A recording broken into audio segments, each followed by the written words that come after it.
Buen día, vamos a empezar el tema, vamos a continuar con el tema de Herge.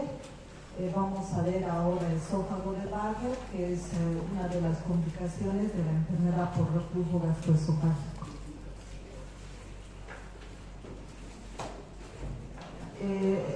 El esófago de Barrett se denomina de esta manera porque hay una metaplasia a nivel de las células del epitelio normal, a nivel del esófago distal, a nivel del caries.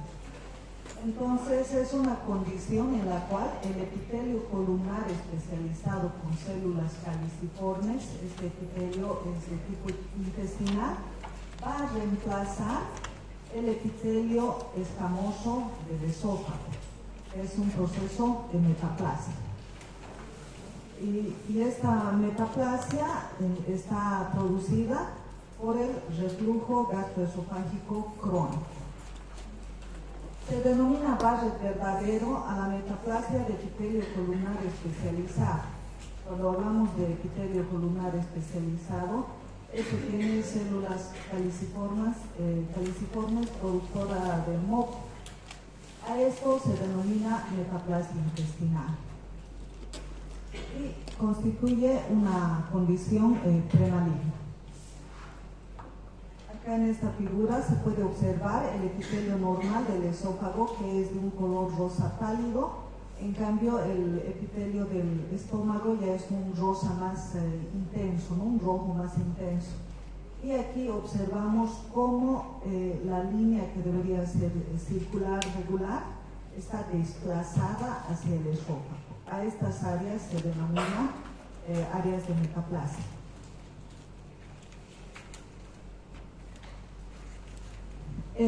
Vamos a hablar un poquito de la historia.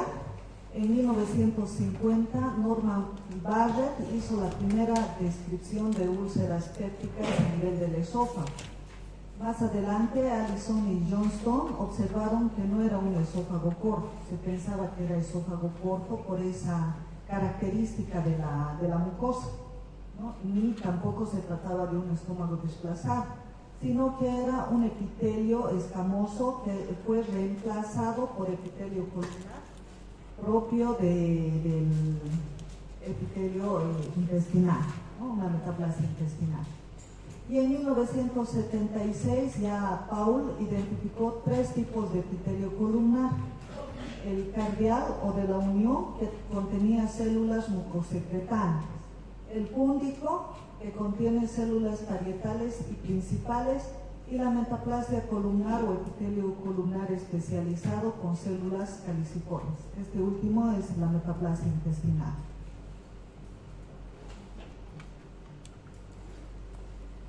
En cuanto a la epidemiología, un 10 a 20% de los pacientes en algún momento van a desarrollar esófago de Barrett. En Estados Unidos tiene una prevalencia de 18 sobre 100.000 habitantes. El esófago de Barrett tiene una historia natural, igual que el Herge, ¿no? El paciente va a tener un reflujo gastroesofágico crónico. De estos, un 4 a 15% va a desarrollar lo que es la metaplasia intestinal, y el 67% de los pacientes que tienen metaplasia de tipo intestinal van a desarrollar una neoplasia intestinal de bajo grado. El 28% de estos de alto grado, ya una neoplasia intraepitelial, y el 16% va a evolucionar a un adenocarcinoma de esófago.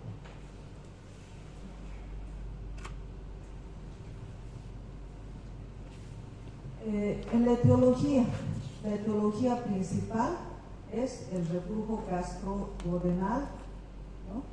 Se adquiere secundaria esta condición, y va a haber factores que influyen en el desarrollo del esófago de Barrett.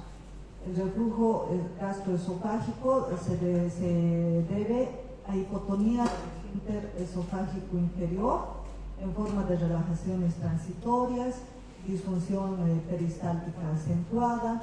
La asociación con hernia hiatal es un factor que va también a condicionar a que haya esófago de Barrett.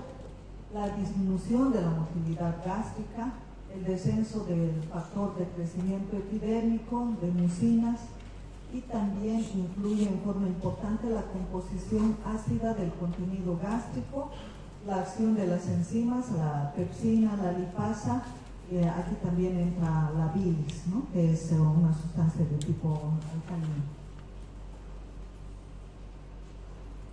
En la etiología también mencionamos el reflujo duodenal, que va a ser con bastante frecuencia, se da en pacientes con anemia perniciosa o también pacientes que fueron sometidos a gastrectomía total.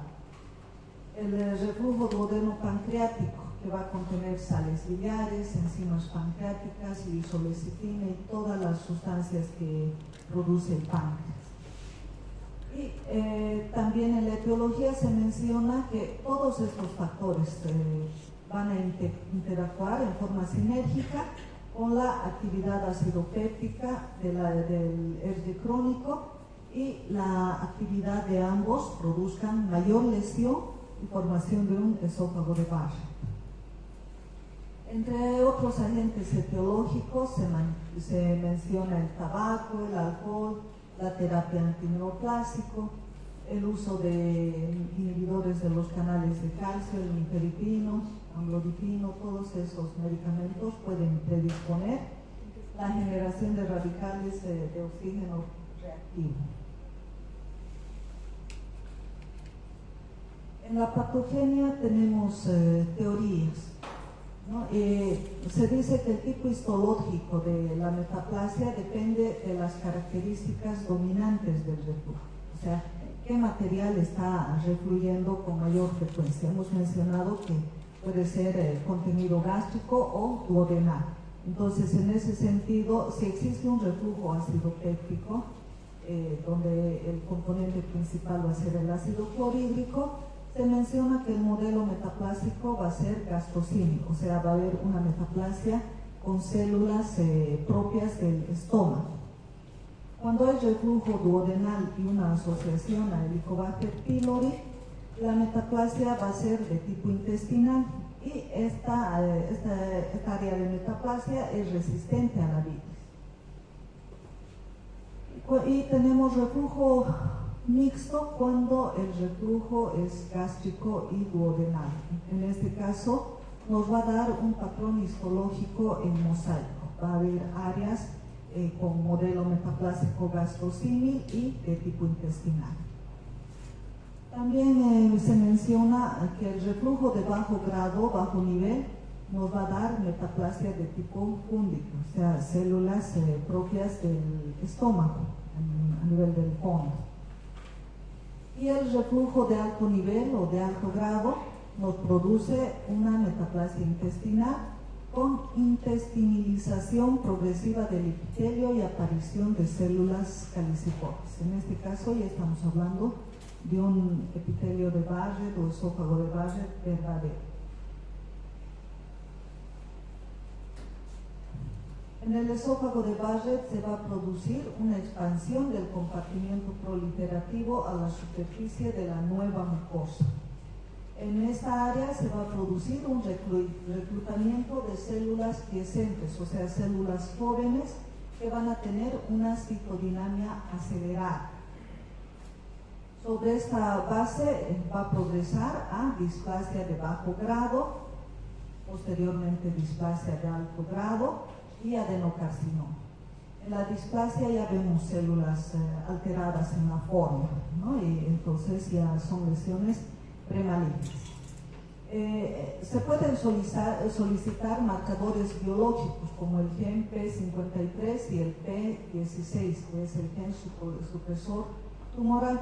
Sin embargo, estos marcadores pueden ser positivos o negativos. Si es positivo, pues nos ayuda más en el diagnóstico, pero si son negativos, no descarta el diagnóstico.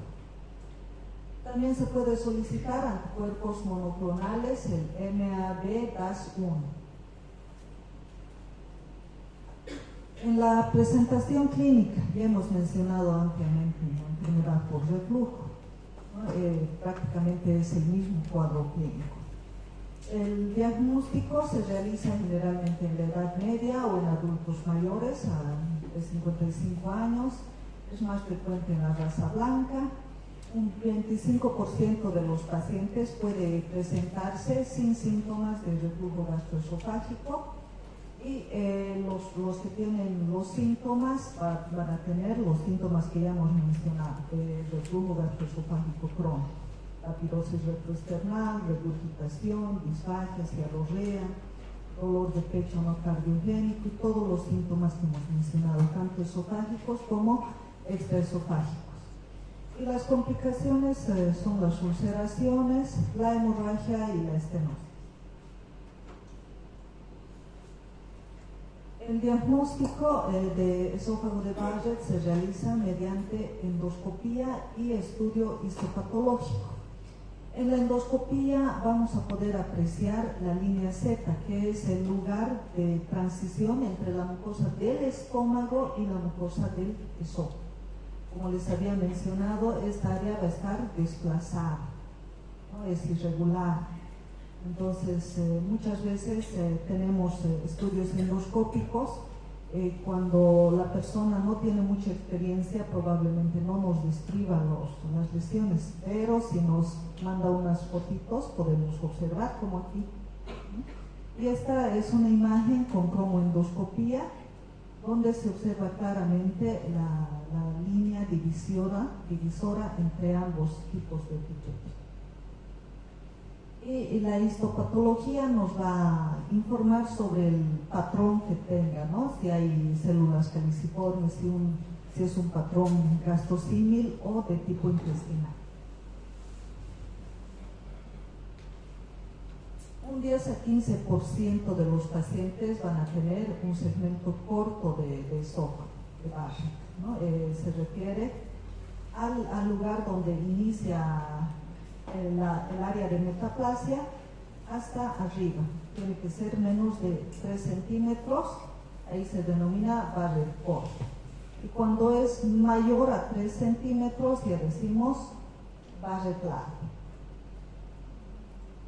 La línea Z, la transición entre la mucosa esófago-gástrica, como les había mencionado, y la unión esófago-gástrico es el punto en el que el esófago termina y va a iniciar el estómago. Es la parte más próxima de los pliegues gástricos. Acá se puede observar.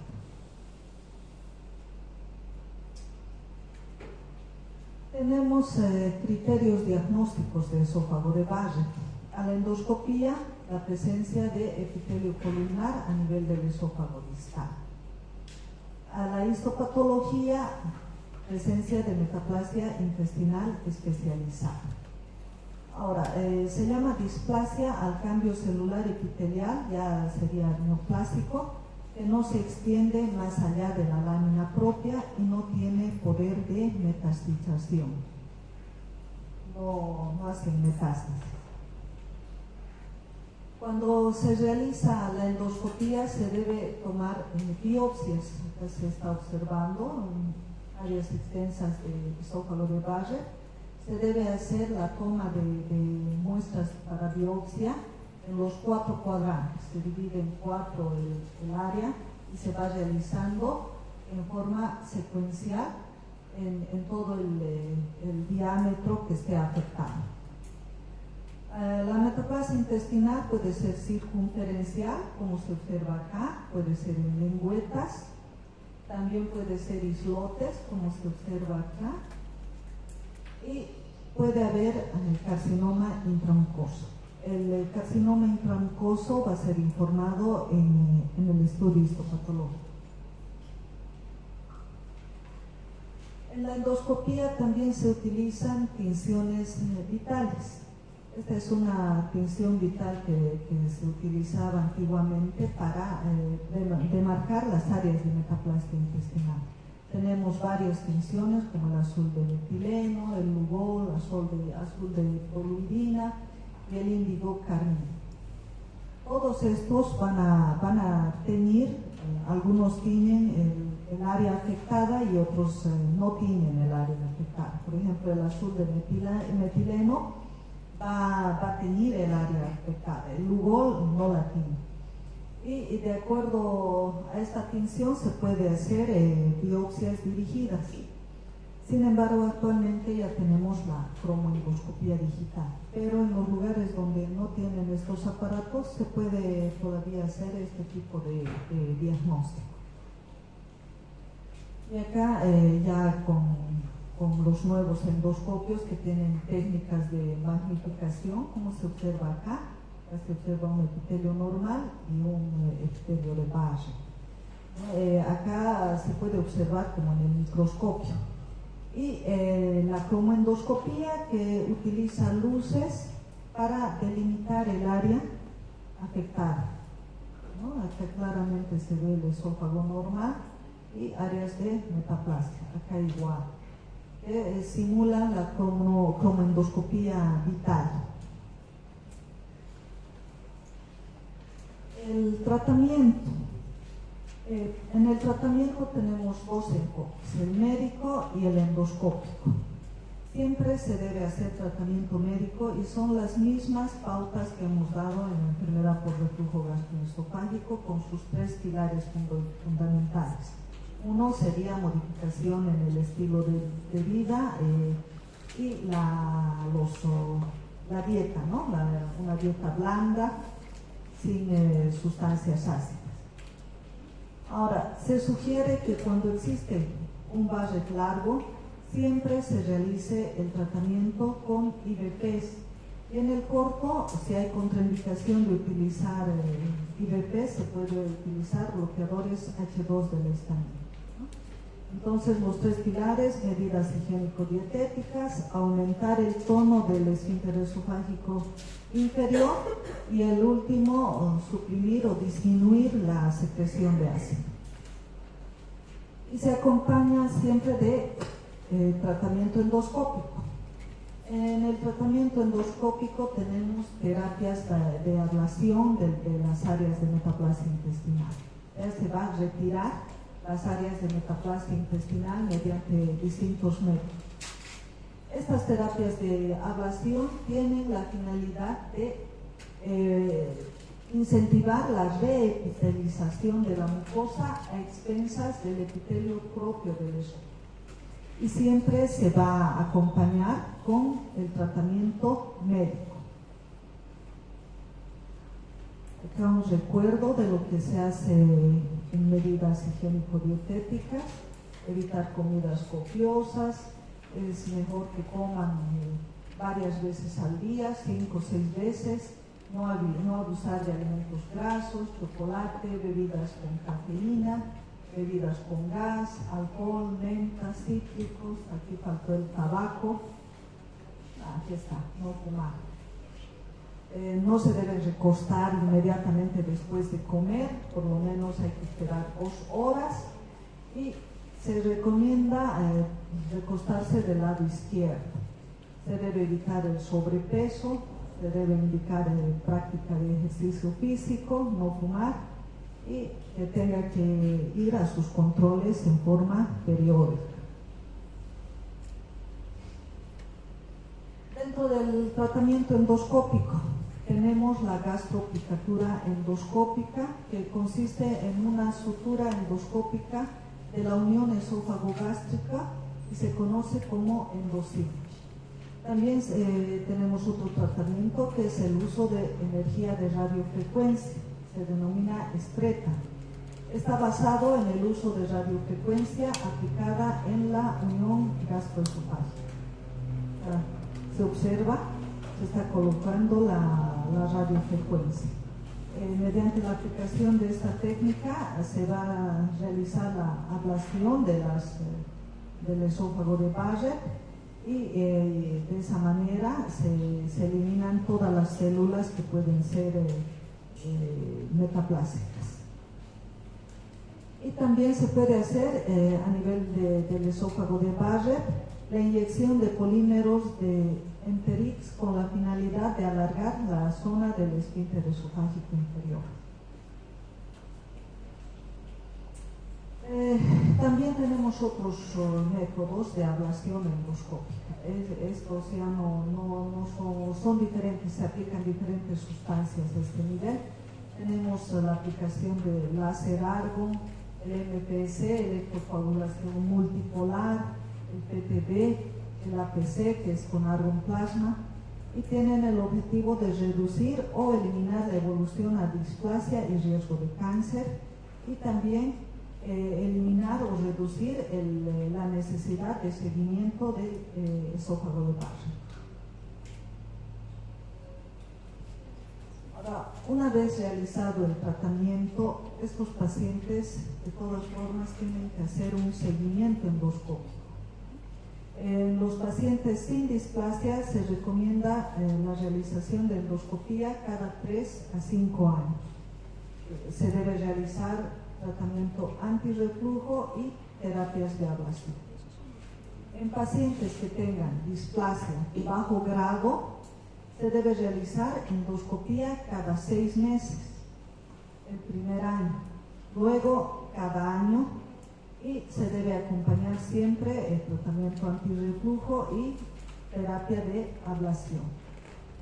Y los pacientes con displasia de alto grado, se recomienda endoscopía cada 3 meses hasta detectar cáncer invasivo.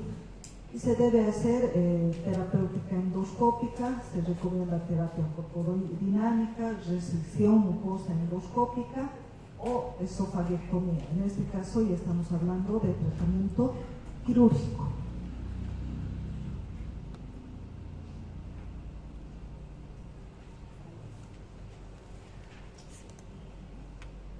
Sí, es hasta ahí, si no la última diapositiva no aparece. ¿Tienen alguna pregunta o duda?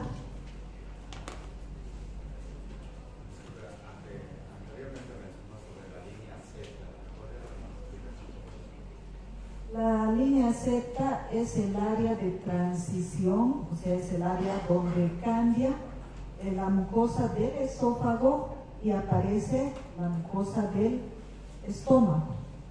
A ver, les voy a mostrar en la figura.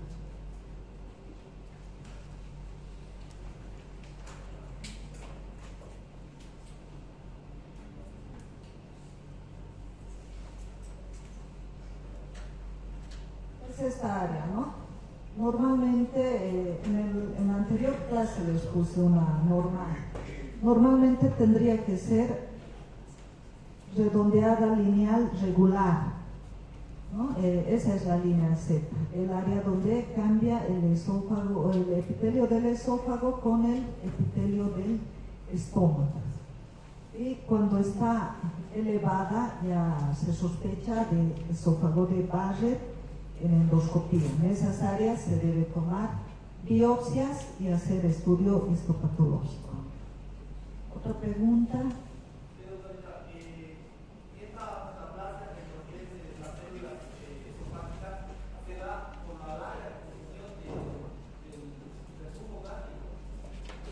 Sí. El esófago de Barrett se produce por un reflujo crónico. Por eso en la anterior clase les había recomendado que pacientes con endoscopía negativa, o sea, con una endoscopía normal, pero que tienen los síntomas, igual deben hacer el tratamiento con los 3 pilares. Entonces, si no le hacemos tratamiento al paciente con una endoscopía normal, y continúa el reflujo, silencio por favor, y continúa el reflujo, entonces ya es un factor que va a predisponer a la formación de un esófago de Barrett. El esófago de Barrett es una complicación del reflujo crónico y es una lesión premaligna. ¿Alguna otra pregunta?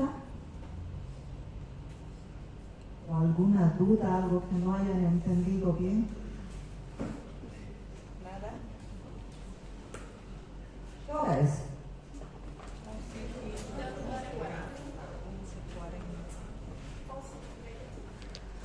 ¿Será que podemos avanzar un tema más? ¿Están cansados?